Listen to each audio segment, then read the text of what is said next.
Hello and welcome to another edition of Critical Q&A, the show where I answer your questions based on what you have sent me by email at AskChrisShelton@gmail.com. Okay, guys, so we started our call-in show this last week, and I was really happy to get so many positive comments despite the fact that the phone was totally messed up.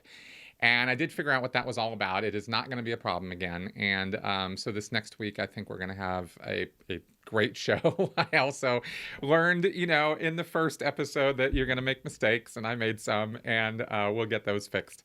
And anyway, I'm just very happy about the whole thing, and I'm actually really pumped about the fact that the show now exists, and we're doing it, and Melissa gets to be part of it, and I'll have other guest hosts on in the future through Zoom or live here in the studio. And I think it's going to be a lot of fun. And I'm really very excited about the whole thing, actually, because as I think I mentioned last week, it gives me the opportunity to be in direct connection and communication with you guys. And that's a whole new level than just getting your comments in a live chat box, which we will continue to do, of course, as well with this show when I do it live, and even the Sensibly Speaking podcast, which we will probably do some live episodes of that as well. So anyway, just fun and games, and I really look forward to talking to you guys this coming up Wednesday. Okay, so podcast-wise, though, did a really good episode about a week ago. Had a nice conversation with John Atack about forgiveness and redemption for cult members and people who have been involved in high control groups, and what that means and how that feels and what that looks like, and how I've experienced it, how John's experienced it, and how others probably can or will also. So I hope you'll check that podcast out. Bizarre technical glitch happened. I uploaded it and there was no sound, even though there was sound in the file. So that was a little weird. Hopefully we don't have too many more of those technical problems. I'm sorry for any trouble that caused. Don't know what happened at all. It was not any change on my part. It was something with YouTube. But anyway, we have some really, really interesting questions this week. So let's go ahead and get right into them. Katie LaSalle. First of all, thank you so much for your videos. I find them very educational, and your open-minded approach to various topics/people is inspiring to watch.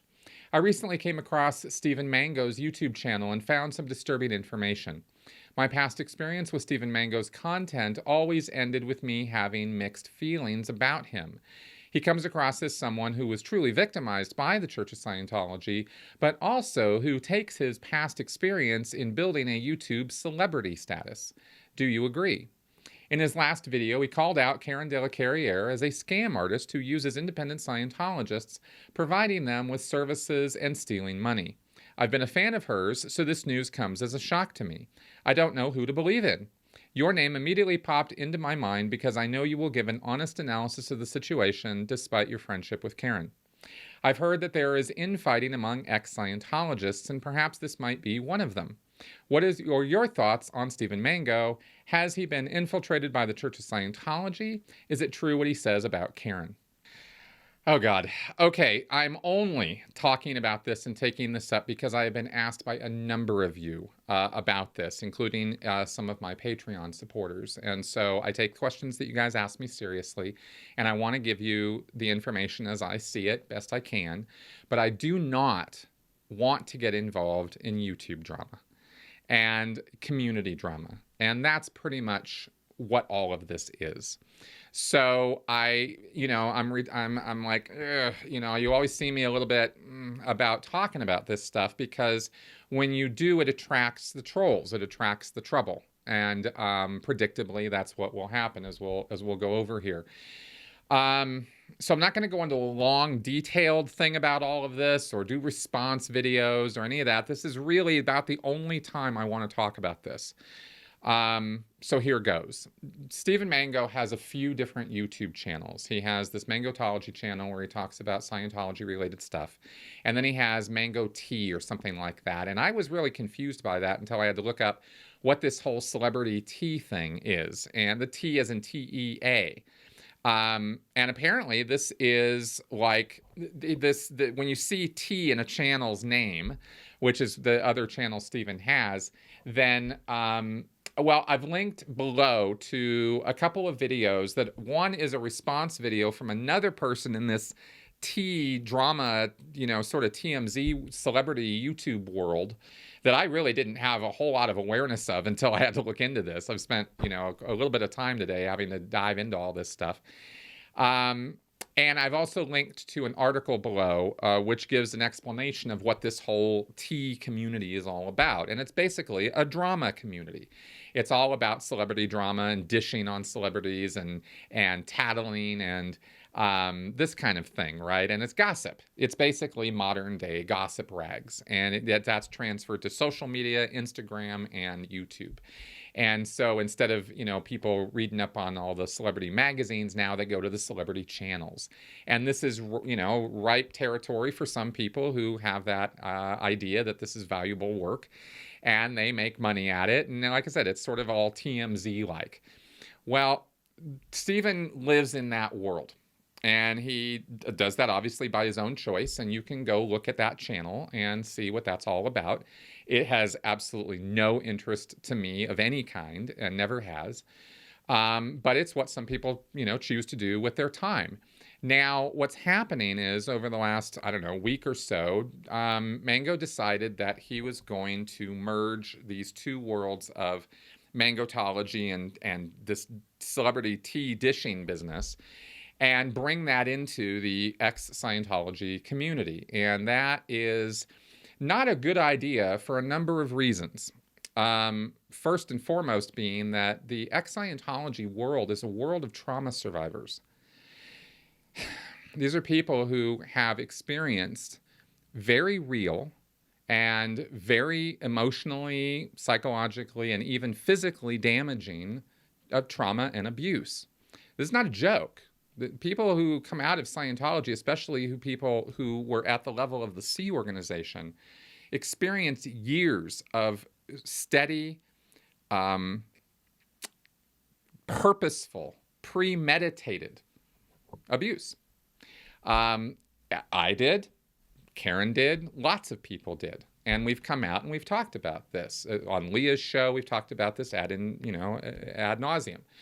So that's real, that's a real thing. Stephen Mango was fleeced from some money as a Scientologist. He was almost recruited into the Sea Org. They did the usual recruit cycles. You know Stephen's story, and I'm not saying that or saying anything about him in an effort to invalidate or make less of the experience he did have. But at the same time, let's not blow that out of proportion and call it, more than what it was. And anyone who gets in contact with or gets involved in Scientology is victimized by Scientology. Let's not, beat around the bush or make any mistake about that. It is a destructive cult. That's what it does. It traumatizes people and takes their money, takes their lives, takes their time, takes years away from them, takes their families, takes their friends. I mean, it's bad. Scientology is one of thousands of groups that do this premeditatively, purposefully, and with malice aforethought. This is why we work so hard to expose these groups and teach you guys about them so that you can avoid them. And if you have friends or family who get involved in them, that you can help them out of it. That's what this is all about. That's what the activism in the ex-Scientology world is about. It's not about drama. It's not about who did what to who in the ex-Scientology world. And there is no cult in the ex-Scientology community. That's not how these things work. But people get confused, and some people are not confused. Some people are just looking for attention. And there's a problem with being a victim. When you put yourself forward as a victim, and I'm a victim, Karen's a victim, Mango was a victim. I mean, this is not like some black label. It happens. You get abused. You get traumatized. That sucks. You then have to deal with that. When part of dealing with that becomes embracing it and using it for status or to get clicks or views repeatedly over time, one begins to wonder what's the purpose and intention. And that is how I see Steve Mango's channel, because he really had very little happen to him as a Scientologist compared to, say, myself, Karen, Mark Headley, any number of people I could throw out here. Is that to say that he is worthless and his story doesn't mean anything? Of course not. Doesn't mean anything like that. However, there is a scale or a spectrum, and as you guys know, I'm keen on talking about things on scales or spectrums because it allows us a nuanced understanding. And nuance is really important here, as is context. People in the X community are traumatized, or trauma survivors, I should say. So they're going to view the world through a difficult lens of trauma, and they're going to have to deal with that. And everybody has to deal with it their own way. Some of us have dealt with it. I've said from the very beginning, for example, for me, that this is how I'm dealing with it, is making a YouTube channel and talking to you guys about it and educating myself and talking to people who can help educate me so, we can all move along this ride together. I have tried very hard to move beyond the victimhood of Scientology and make something of my life that is not about that. And I don't think that that is where Mango is approaching this.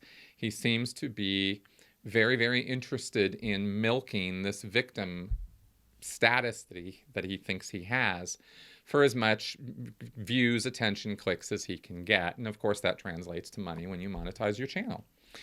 And I'm not calling him out for monetizing his channel. I monetize my channel. This is my job. If that's going to be his job, fine.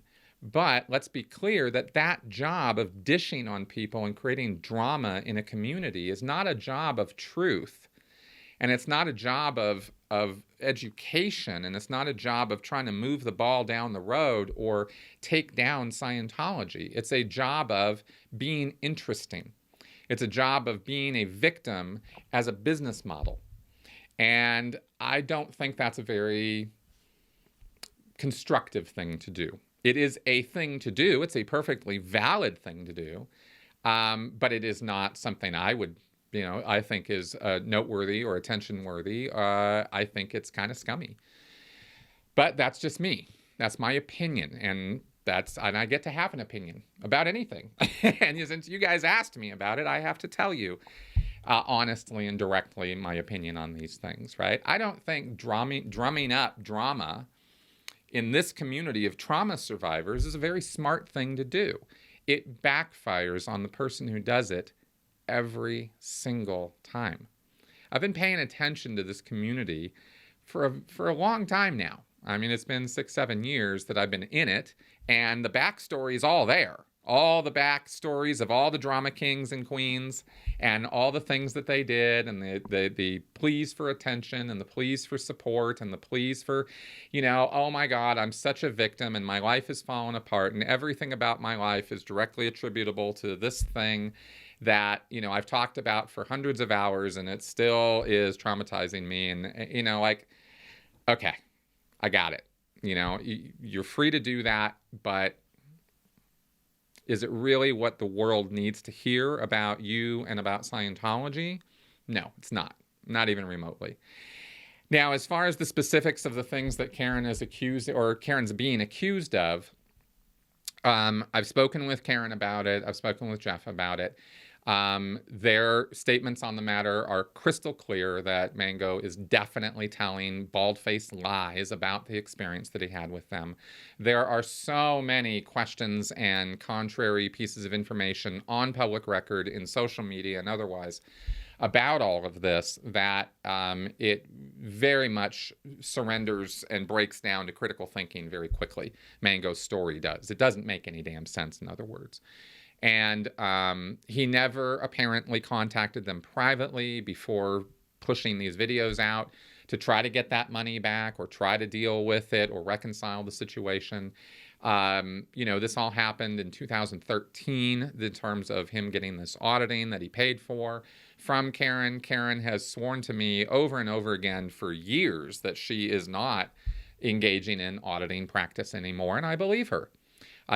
She was telling me that long before anybody was, running some accusations against her or anything like that. She just, between her and me, that's what she told me, and I believed her, and I do believe her.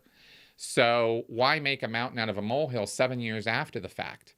And why not try to deal with it privately first? This is a common mode of operation or operating basis for some people. And I guess he's one of them. So I feel that it is noise, it's distraction, it's annoying. And at the end of the day, 2, 3, 4 weeks from now, no one's going to care.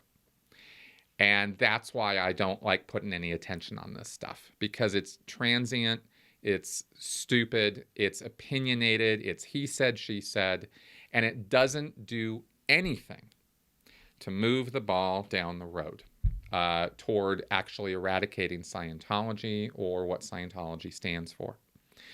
Worse, in his videos that he just put up, Mango has linked to Alonzo's blog, Alan Stansfield's blog, and he is someone who was aligned with Marty Rathbun. Now Mango is aligned with and using Marty Rathbun's lines. Specifically that there's an anti-Scientology cult, which I've addressed in an entire podcast that you guys can look up on my channel. He asserts that Karen is the leader of this cult, or is the leader of some cult that exists on social media, which is total nonsense. Karen is not a destructive cult leader, and I get to say that from a position of actual expertise, not just opinion. So, you know, believe me or not, but that is my actual professional opinion on the matter, if you want to put it that way. Okay, and that's, you know, that's kind of how I see this whole thing. There are some people who, you know, when I was a kid, I had a real attitude problem. I really did. And I, you know, would inadvertently or advertently insult people or say things for shock value or for effect. This is, I'm talking about when I was a, you know, kid, a teenager now. Because it seemed to me that creating any effect was better than creating no effect at all and not being noticed. And if you're not capable of creating positive effects and actually doing the work that's going to move the ball of advocacy and on deconstructing Scientology, deconstructing these destructive cult groups, if you can't do anything really effective about that, well, you can still create effects by communicating things. And if you want to create bad effects rather than no effects because you need attention, well, that's a way of getting through life. But I don't think it's a very constructive one. And that's kind of my take on that. I know that might sound harsh to some people. I don't particularly mean it to be. I don't have any ill will now or ever towards Stephen Mango. I have resentment towards the efforts of people who are trying to victimize trauma survivors even more with lies. And that's exactly what Stephen Mango is doing right now. And his connection with Alonzo and these other folks just kind of proves out that he's, you know, aligned himself with a group of people who feel that their mission in life is to take down other trauma survivors. That's very weird to me. But that's the mission that they're on. It's not the mission I'm on.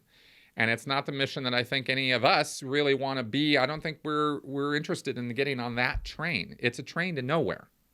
It's a very short ride. It's full of noise and nonsense, and it doesn't go anywhere. So this whole thing is actually fairly predictable, and I will be attacked for putting this up and for giving you an answer to the question that you guys have asked. Okay, I don't care. It doesn't affect me in the long run. It doesn't bother me in the short run, because I know what's going on there. And it's like I said, it's a transient thing. So I expect that will happen, and you can expect me to roundly and loudly ignore it. It's not why I'm doing what I do. It's not why I'm talking to you guys. It's not why I produce the content that I produce. So this will pretty much be, unless something extremely bizarre happens, this will be the only time you'll hear me talking about this. So there you go. Cyprian Ivanov. What do you think about the reaction to the Bakersfield doctors who extrapolated the infection rate from the tested population onto the general population? Most doctors are emphatic in their condemnation of the statistical distortion, but they seem to have a vocal group of supporters who seem to regard concern over the statistical distortion as wrong or excessive. While I suspect the ability to distinguish the policy conclusion from the methodology is key to the divide, what do you think is going on?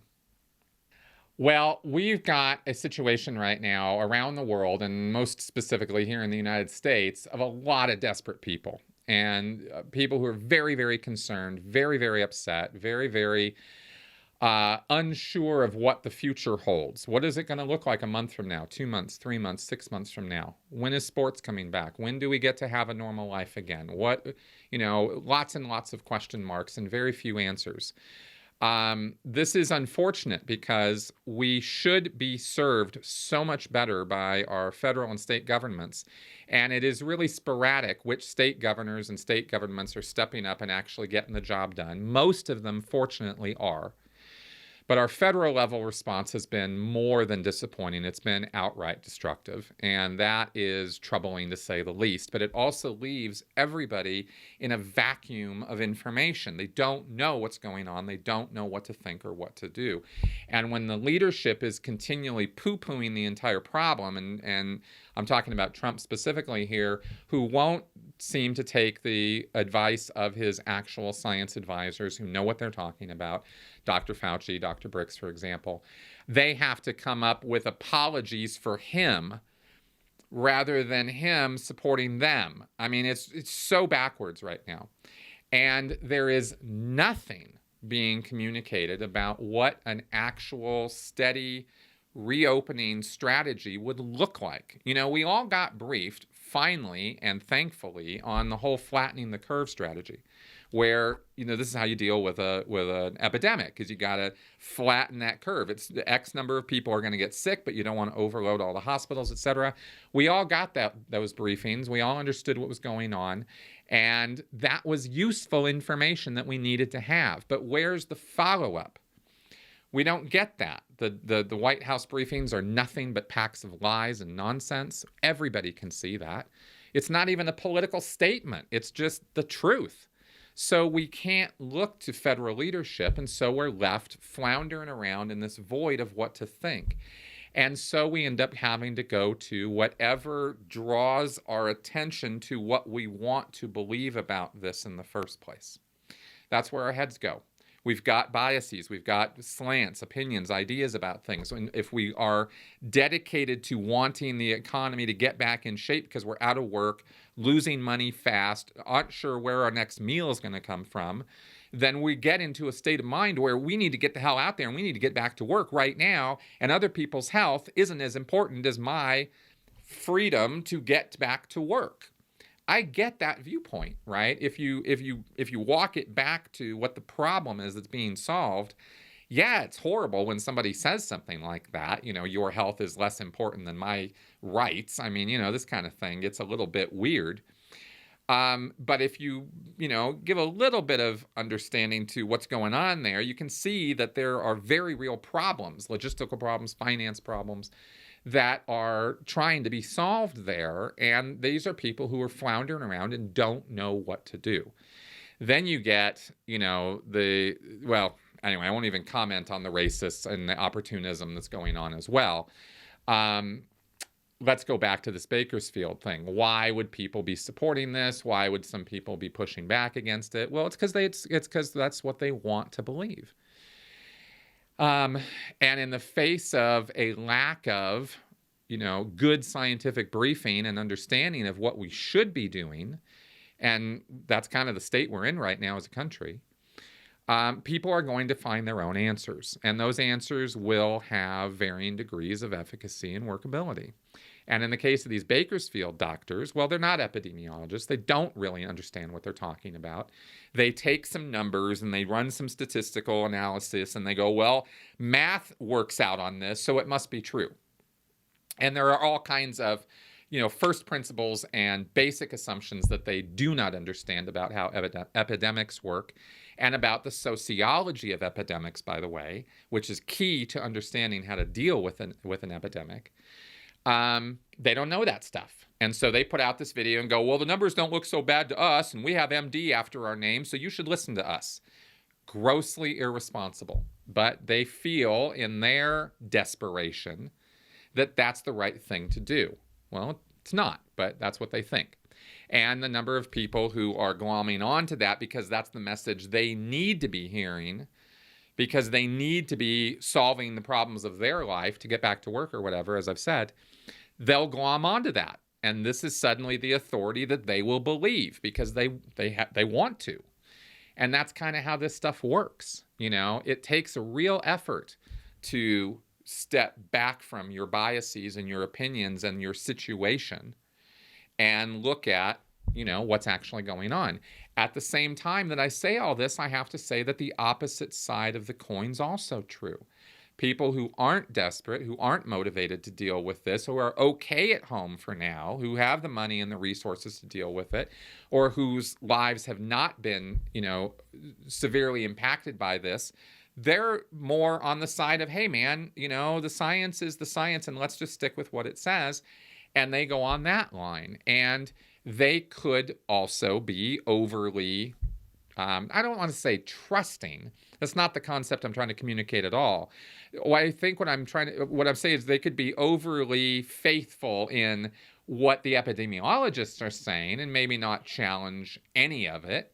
Well, that could be wrong because there could be certain areas, for example, in less populated areas and heavily rural areas where they could be getting back to work, should be getting back to work. And if they would set up some safety guidelines in these factories and production houses for them to be able to get back to work, then we could do it rationally.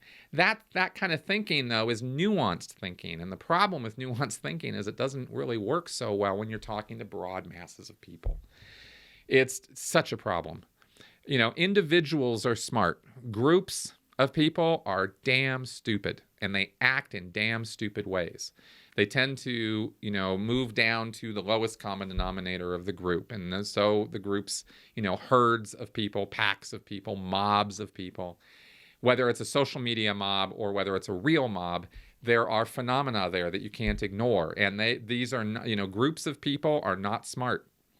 And they do very, very stupid things. And so when you talk about how everybody should just go back to work and we should just open everything up, you're opening the door to a tremendous amount of stupidity. It's just a fact. It's not because I want it to be that way. I'm not saying people are evil or bad. They just, in groups, they act poorly. The judgment is not great. So we have to factor that into the equation, right? And the complications pile up and pile up.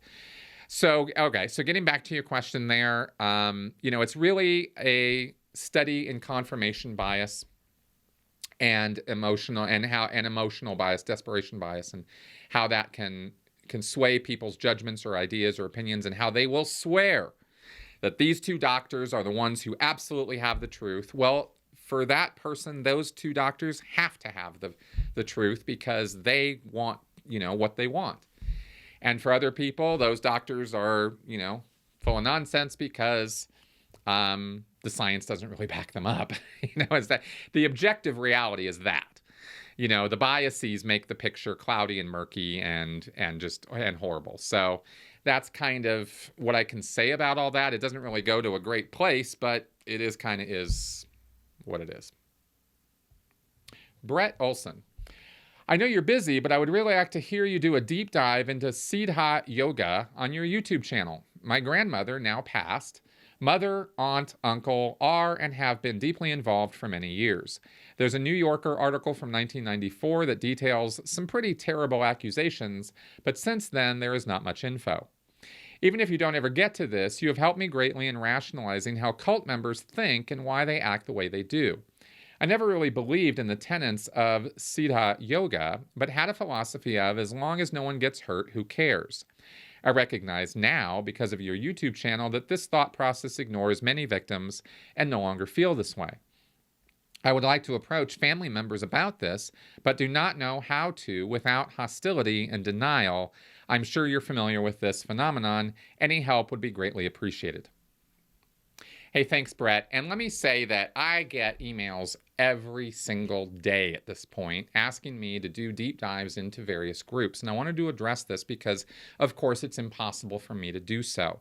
I've answered some emails back on this, but I thought I'd put this up on video so all of you guys would get this message that I don't not want your communication, and I don't not want your referrals or, links to things. I'm fine with receiving that stuff, but I want you guys to know that there are thousands and thousands of high control destructive cult groups out there. And I can't do deep dives on all of them. I just can't. I don't have the time or the energy or, in many cases, the interest, because here's what I'm trying to do now is I'm trying to go more broad, because if I can give you guys, and have been giving you and will continue to give you, more generalized more generalized information and advice that could apply to more than just one group or one cult, then I think that would probably be the most useful and effective use of my time and yours to try to help all of you guys, because there are common denominators to all these groups, all these cults. There is a cult leader playbook. We talk about it. There are specific characteristics of these groups that are true for one group to the next, to the next, to the next. And the methods of getting people out of these groups, the methods that these groups use to pull people in, are same from one to the next in many, many ways. There are lots of different flavors. Every group has its own little idiosyncrasies, its own methods. Scientology, for example, has hordes of methodologies and techniques to control people and twist their thinking and gaslight them and all of that. So Scientology is really up there with all those mechanisms, but other groups, use the same or similar mechanisms. And so if I can get those across to you, then I think I'm doing a better job. I'm a little curious what you guys have to say about that, though. It's not to say that I'm not ever going to do a deep dive on any specific group again. Not saying that at all. I'm saying I can't do all of them. So I'm now trying to pick and choose groups or areas of activity like MLMs, for example, multi-level marketing. That's going to be a thing I'm getting back onto. If I can talk about the class of the group rather than specific groups, I think I can do more good. That's the idea, or the strategy, at least, with the channel from this point. So that's why I am putting that out there. Now, as far as your situation with your relatives and how to talk to them, how to not blow them away, this is where all of the talking that I've done with Rachel Bernstein, Natalie Feinblatt, sociologists I've had on, in my podcasts mostly, but all through my channel, this is where that comes into play, because there are a lot of videos I've produced with cult recovery therapists, cult intervention specialists about how to do that. They are literally called How to Talk to a Scientologist, How to Talk to a Cult Member, Getting Family Members Out of Cults. I mean, these are the titles of the videos. So go look them up. Use my channel as a resource. I wish YouTube had a better indexing and table of contents kind of setup for channels that have hundreds of videos like I do. I've really done my best to try to create playlists and break it down as best I can. There's a Rachel Bernstein playlist. There's a John Atack playlist where those videos are located, for example. So I've done some effort to try to make this stuff accessible to you guys as best I can. I wish I had more time and resources to do a better job or figure out some other way to do it, but that's what's there. There's just so many resources for you on my channel, and I ask that you'll please take some time to just go through them. Just look through the video tab, and see what's up there. Do some searches on my channel for some keywords. I've indexed everything as best I can with keywords and tags and all that. So it's all there for you. And so rather than try to encapsulate all of that information, it is hours of info into a 5-10 minute Q&A answer. At a certain point, you just go, man, I'm sorry, but I need you to actually just go look at the content that I put there, Anyway, like I said, I hope this doesn't come across badly. I'm not trying to brush you off. I'm not trying to push off your answer or anything like that. I'm trying to address it as best I can so that my time and your time are best utilized. So I hope that helps. And there you go. Kevin Zay, what annoys you the most about conspiracy theorists? For me, it's when I'm told to do my own research, Google it, etc. Thanks, Kevin. Oh man, conspiracy theories. Okay. The thing that annoys me the most about it is the circular logic of it. And the fact that the bad guys in every single conspiracy theory are supervillains. The one thing all conspiracy theories seem to have in common is a big bad guy or agency or group of people or agencies working together, colluding to conspiring to somehow take down or abuse or enslave or whatever society or, the rest of us. And these people, these conspirators, are always imbued with superpowers. They are the most brilliant planners, the most flawless and efficient logistics people, that everything goes perfectly. I mean, you look at 9/11 truthers and the actual physicality of what would have to have taken place in order for the two towers to be brought down, Building 9 to be brought down, the airplanes to be brought down. I mean, you look at, the Pentagon being brought. I mean, you look at all that stuff and you go, okay, if it was a false flag operation, how many people had to be involved? How many people have had to keep their mouths shut this entire time? How many weeks or months of planning would it have taken? You just look at those three questions, and it just blows the whole thing out the water, because George Bush, Dick Cheney, these are the criminal masterminds behind all of this, or Middle Eastern princes, or Germans, or the Rockefellers, or the Rockacenters, or the Illuminati, or blah blah blah blah blah. And it always, of course, goes at the end of the day, when you really dive deep into conspiracy theory territory, it always goes back to Satan. So you're like, really? And it really is the ultimate bad guy, the ultimate supervillain. They're always the ones responsible for these conspiracies. And they are just the most ridiculous pieces of nonsense, because no human beings have ever been that efficient, that good, that amazing at their planning, and that in agreement with each other for the years that it would take for these conspiracies to take hold and actually grow the way that these theorists say they do. I mean, it's so stupid, So that's what drives me the most crazy about them, is the fact that they build these house of cards on toothpicks, and you just can go in and just go, yeah, but doink, and the whole thing falls apart, and they just won't see it. That's what drives me crazy. Blake Nestle. This is in regards to the recent story from May 4th of the woman in Canada who was arrested for trying to attract customers to a restaurant wearing a stormtrooper outfit and carrying a fake blaster. 2 911 calls were received by the police of a person wearing a stormtrooper outfit and brandishing a weapon, so the police showed up and ended up tackling her to the ground. Wow, where to even begin with this one? First off, I'm aware Canada just had its worst mass shootings and that law enforcement there is in a heightened state. But come on. You're a Star Wars fan, as am I. You know how ubiquitous the imagery around that work is. So you're telling me none of these officers recognized what was going on here?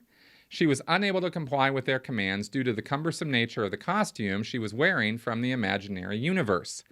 This is how we're combating gun violence? By forcing a woman in a costume who immediately drops her plastic gun to the ground. Actual guns drawn? What if this was an actual dangerous scenario requiring de-escalation before violence happened? I just do not understand this. I can see how this is reactionary to their recent tragedy. That might explain the initial 911 call, but it still doesn't explain the outcome. I don't get how a Western society can cultivate an attitude around firearms where a person can see another dressed in a stormtrooper costume on May 4th and feel the need to call law enforcement as though it's a threat. Blake, I hear you, man. So let's go a little bit deeper on this. Yes, I watched the video of the stormtrooper being taken down and the cops showing up, shotguns, weapons drawn, etc. It was ridiculous. And it was obviously an overestimation of the amount of force necessary to deal with that problem.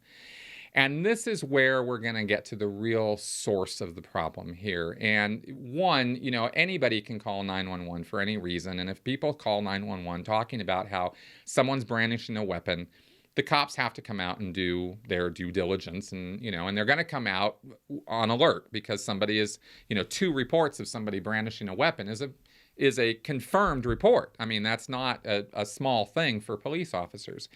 The problem comes in with the police response because what we have are untrained or not thoroughly trained police officers.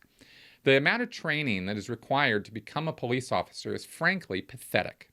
And I'm not going to apologize for that. It's pathetic. When you look at the amount of training that we give our military personnel, who we are anticipating and knowing without any question whatsoever that these people are going to end up in harm's way, we give them a good amount of training to deal with that. Special Forces, Green Berets, Rangers, these guys, right? I mean, the guys who really we know they're going to get in the thick of it, and they better know what they're doing if they're going to come home. But more importantly, they better know what they're doing if they're going to get the job done. Coming home is secondary to getting the job done. That's the commitment that those people are making, and all the testing and training and work that they go through is done to weed out those who aren't serious about it. Because it's not about, like, for example, if you listen to people who are former Navy SEALs talk about BUDS training or talk about, the work they have to do, the training isn't the thing. It's the job that counts. It's what you're trying to do. All that training is just to get rid of the guys who aren't serious so they can get the guys who really want to do the job. We should have a similar vetting process in the police forces around our country, and we do not. Nor do we have adequate training for these folks to effectively de-escalate violent situations. We talk often about racism, racist cops, the structural racism, systemic racism that exists all throughout the justice system in the United States. And we have good reason to talk about those things. But what we don't talk about is the training of the officers. Not enough. We talk about psychological evaluations of the officers, especially after shooting situations. That should definitely be something that is stepped up. And I can tell you from the inside knowledge that I have about the law enforcement and military community that they are very resistive to getting help or getting therapy or treatment. That's still a problem. There are still huge stigmas in those communities around mental health and getting real help. So that's a problem because de-escalation is a psychological issue, not a force issue. When you're first dealing with somebody, you got to talk to them. You got to find out what the situation is. There's psychology involved there. There's awareness of mental health. There's awareness of, a lot of things that should be there. And I'm not saying all police officers need to go get PhDs in psychiatry. I'm saying that right now they get nothing and, in fact, push back against anything related to psychology or psychotherapy. And they deal with that as though that's just... that doesn't matter. That has nothing to do with our jobs. We don't care about any of that. Totally wrong-headed. Much less negotiation tactics and skills. And, of course, armed and unarmed responses to situations like the stormtrooper, right? When you come out with guns blazing, ready to go, ready to shoot this guy down or whatever, that's not the level-headed approach that we need from our law enforcement. We need people who are going in there who are ruthlessly efficient and competent at their jobs. And very, very few police officers actually meet that criteria. Or that standard, I guess I should say. And and I know I'm unfairly bashing very competent people at their jobs. I'm not talking about those guys. The people who are actually doing their job right, good. They lucked into it somehow because not one police force in the United States is adequately trained to deal with the situations that law enforcement is expected to deal with on a daily basis. Okay, I've said that enough times. I'm positive I've made that point. I have ideas of, various things they could be trained on, but I'm not a professional in this area, so I can't speak intelligently about here's the checklist of things they should all be trained on. I'm just looking at the fact that I know what competence looks like. I know what efficiency looks like. I know what people who know what their job is and how to do it, the attitude, the methodology, the entire spirit with which they approach their job is different. You can see that from incompetent people who don't know what they're doing. And I think that most of the tragedies that we've seen over the last many years with police officers and undue force, over killing people, this kind of thing, because they're not restraining them properly, they're not holding them down properly. I mean, this kind of like jujitsu, man. Let's teach cops that. So they actually know how to deal with somebody without killing them in the process of putting them under control. There are so many ways to control a person's body in a non-violent, non-lethal way.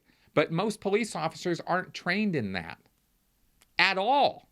So you get the results that you get.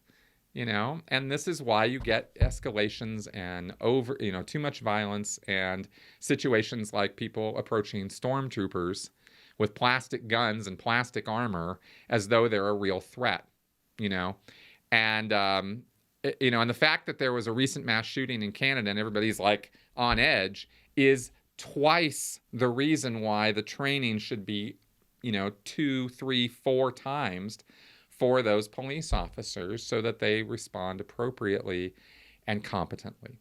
And that's my view on that. There you go.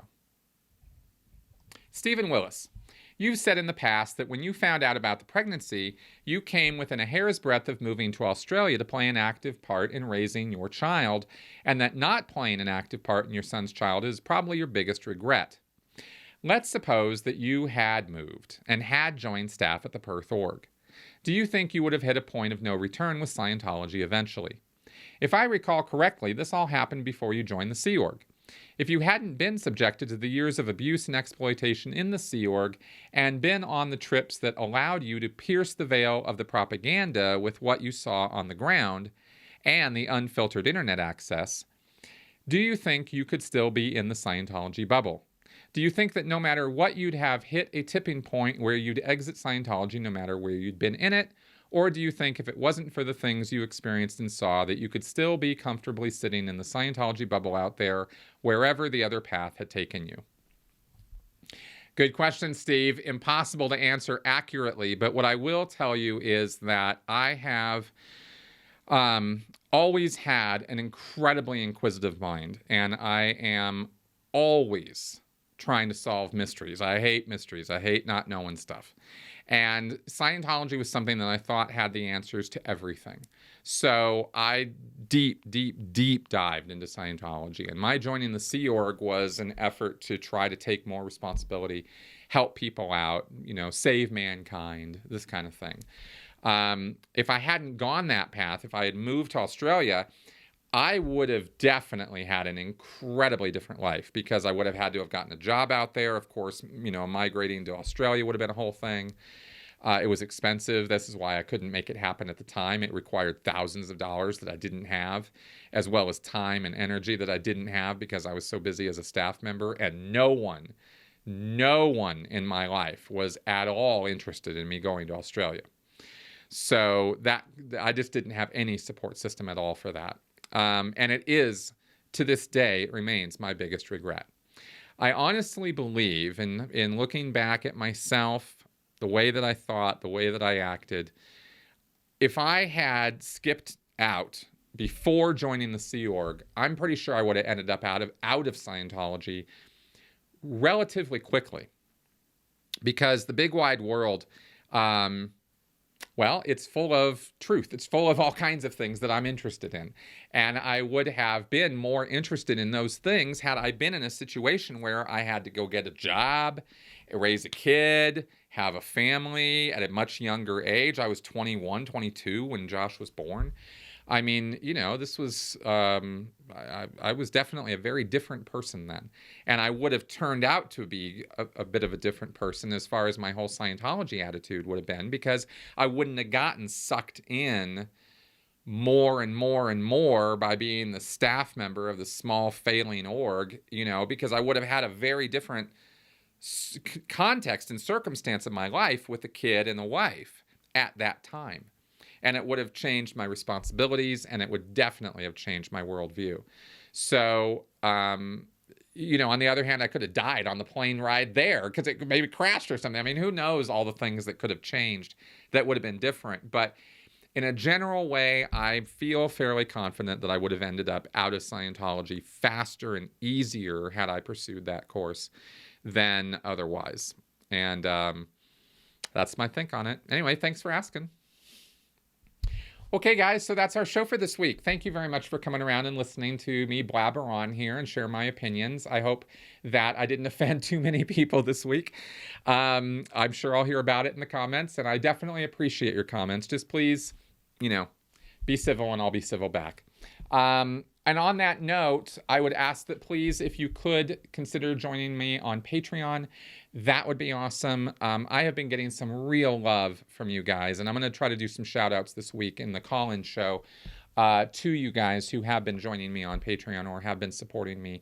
It has really made the difference for me during this time because the YouTube ad revenue has crashed, and I don't know what that's about, but it has. So I'm really making it through here with your guys' help and support, and I'm trying to put up the best content I know how to earn that support. So anyway, if you feel that I am earning that, help me out. And that all being said, thanks for coming around and watching, guys. I really appreciate your viewership. At the end of the day, that's all that really matters. And I'll see you guys next week. Bye-bye.